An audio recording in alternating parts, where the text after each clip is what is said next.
How to delete all chats on Deepseek AI.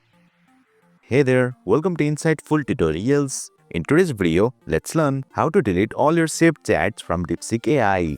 Without further ado, let's get started. Open Deepseek AI app on a mobile device. Tap on the two horizontal lines at the top left corner. Over here, you will see all your chat history. Now, let's remove it. Tap on the profile icon at the bottom. You will be directed to your Deepseek profile settings. At the very bottom, you will find the option to delete all chats. Tap on it. A confirmation pop-up will appear asking if you are sure about deleting all your chat history. Please note that this action cannot be undone. If you are sure about it, tap the confirm deletion option and boom! You have successfully deleted all your chat history from Deepseek AI.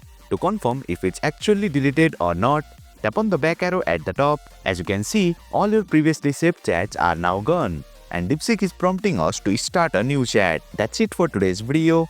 If you found this video insightful, please don't forget to hit the like button and make sure to subscribe to our channel for more insightful tutorials.